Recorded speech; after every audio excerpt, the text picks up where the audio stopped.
That's right. Welcome back, everybody, to a game week preview edition of the Always Irish Show. I can't tell you how good it feels to finally be in an actual game week and be able to talk about an actual game that's going to happen. It feels so good. So I can't wait to get into some of this with you guys. Let's get the propers out of the way. YouTube, hit subscribe if you haven't yet. Give the video a thumbs up when it's over if you approve of the content. Okay.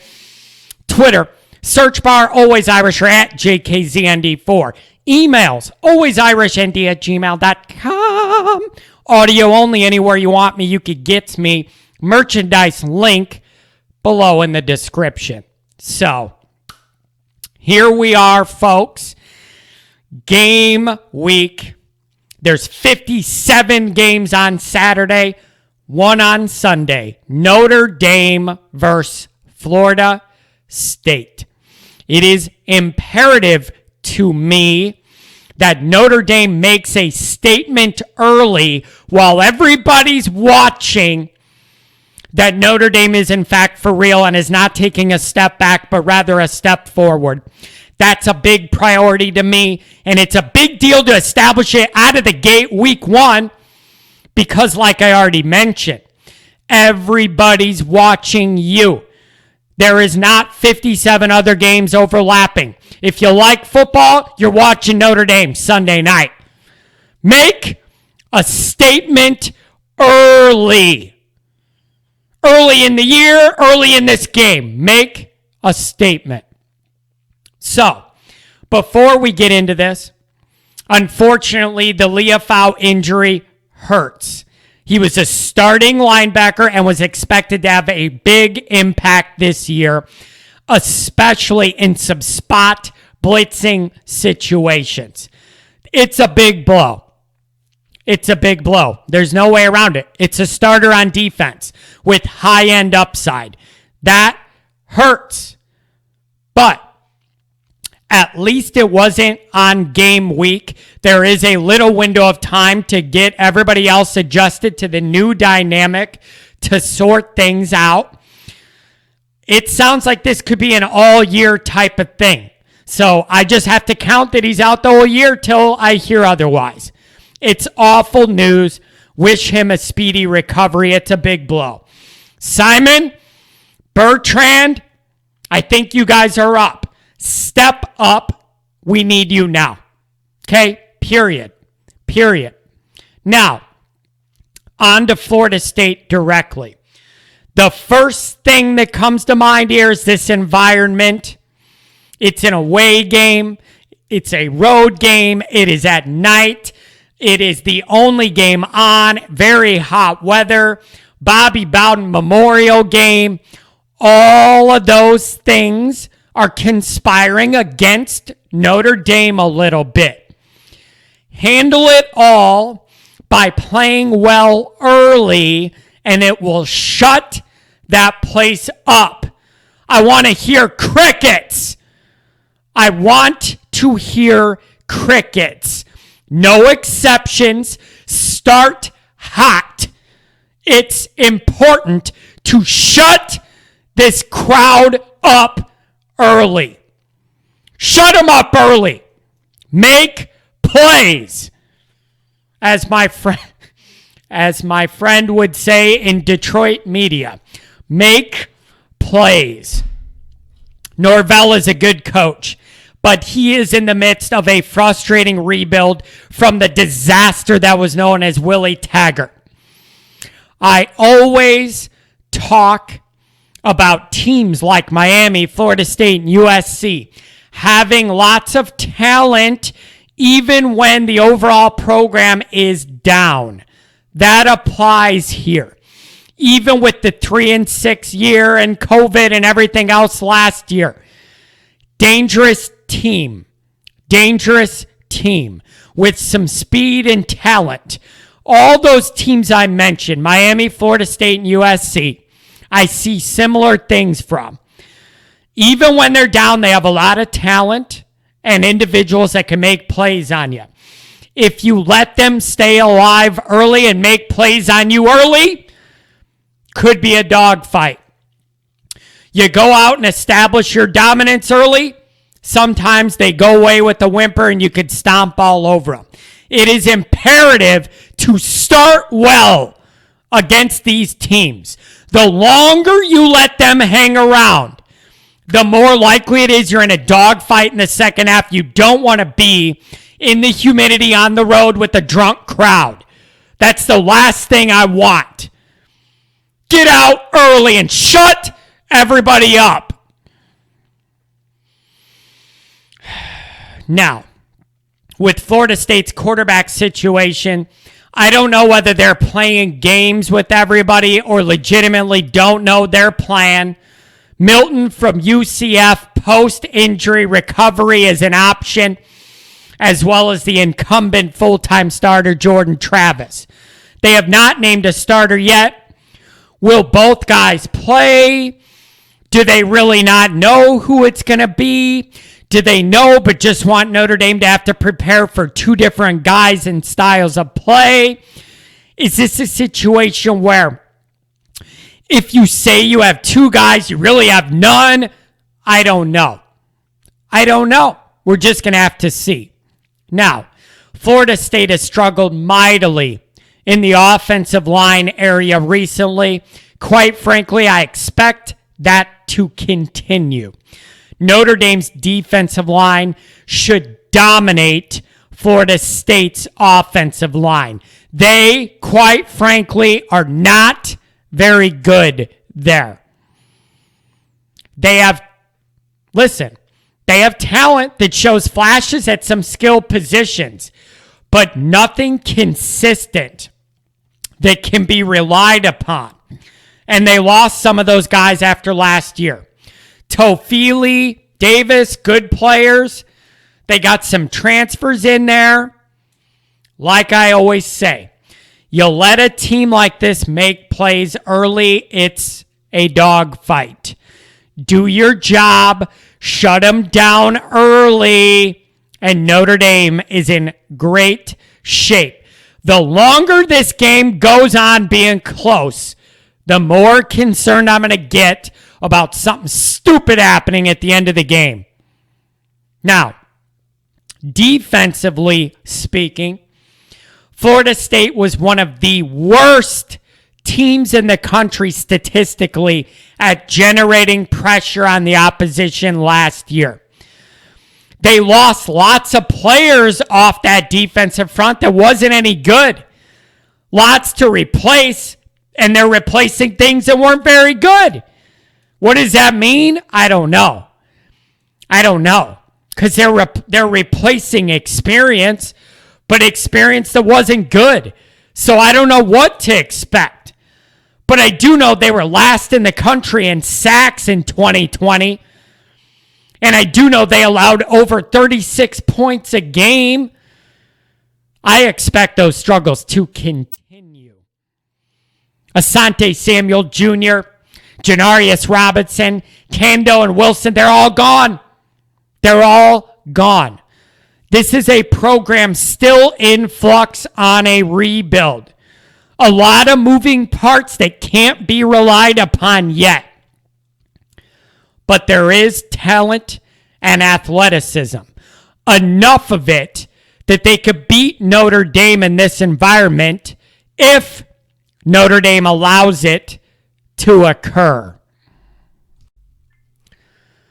Now, we talked about what I expect to see out of Florida State. Let me flip it over to the Notre Dame side for a minute. Okay, let's talk about the Notre Dame side of this. First things first, you're about to enter the hashtag Coan zone. Okay, I need Coan to be sharp from play one. Fifth year grad transfer, last year, ton of experience. There's no leeway for rookie mistakes. When you're at that level and it's your bonus year, I expect you to be sharp and not make dumb mistakes. That's what I need to see from Jack Coan. That consistency that's been talked about as an asset of his week to week in camp. I expect to see that right away. You're an upperclassman, last year, bonus year guy. No rookie mistakes. I have no leeway for that. So that's what I expect of him. I want to see and feel the more aggressive offense early and often. I've already been on the books. Play one, fake handoff, bomb to Lindsey, straight down the field as far as Coan could throw it. That's what I want to see. Open things up right away. Something you're going to open up everybody's eyes when they see the Notre Dame offense does look different, and all it took is one damn play. That's what I'd do if I was in charge, just to prove a philosophical point. Okay? Wide receivers step up. Who wants snaps? Who's going to earn snaps? Austin 316, time to bust out. Healthy Lindsey. Can any of the young guys get on the field? That's what I'm looking for. Running back, tight end usage. A little bit more creativity. These are the two skill positions I trust the most. Use them. Because I trust them so much, I feel they're capable of a lot more than was shown last year. I want to see it. Offensive line, do your job. Do your job. I'm very, very interested to see what Reese comes up with here. FSU gave up the third most yards of any team in the ACC last year. Notre Dame should be able to move the ball. Let's see what this new, allegedly modern offense looks like. If I don't leave this game feeling like what we saw is different than what we're used to, I'm going to have an aneurysm on the air. Give us what was promised. Look like a modern, high-flying, explosive offense. Defensively, I am targeting an average of 17 points allowed over the whole year. That's what I want to see. Keep it under 3 touchdowns a game. 17's my target. I have built up Marcus Freeman in terms of his recruiting. Now it's time to see the defense unleashed under him. I am excited to see it. Okay? I am watching the secondary very closely, and I am watching the spot Leafau is left open in the linebacking group very closely. Those are my 2 concern areas for game 1. That's what I'm looking at most, because I think I can trust everything else. I want to see pressure. Pressure.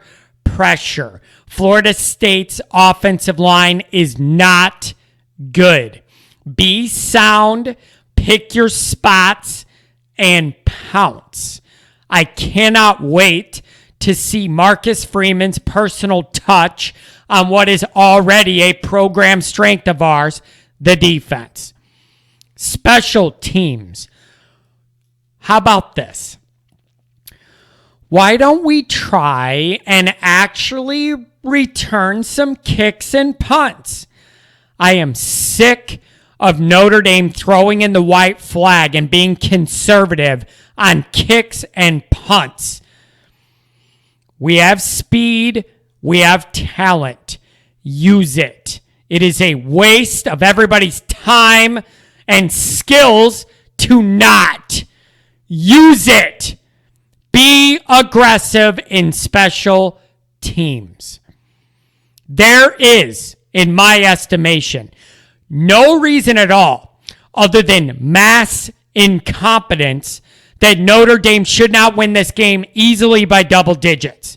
We are way more mature and stable as a program and have plenty of talent to accomplish this. The only way Notre Dame loses this ball game, I think, is to allow Florida State to get off to a hot start.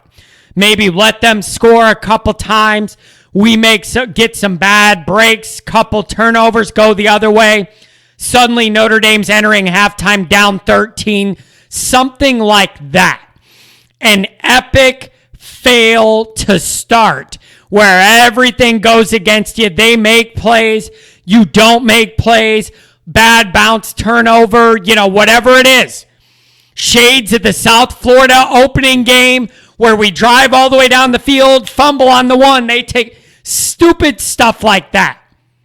That is the only way I see Notre Dame losing this game. And that is not a slight to Florida State.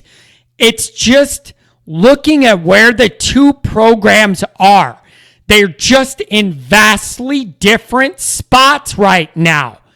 Vastly different spots. Notre Dame should, even with the parts we're replacing, Notre Dame is a much more stable, well-oiled machine than where Florida State is. Use that stability for this ball game. Use it. Okay? So, I see no reason Notre Dame should not win this game at least by double digits unless we do a lot of really dumb stuff. And then we're going to have a discussion I don't want to have after 1 week. Go out, do your job. Notre Dame by 10 plus easy.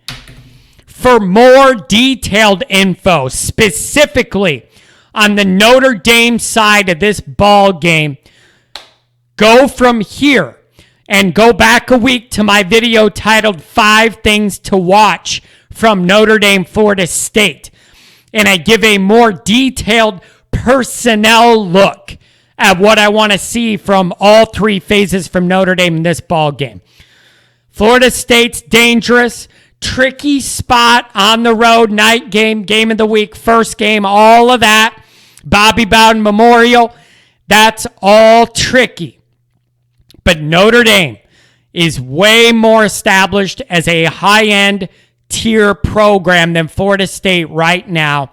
Take care of business. And then we move on. Good night.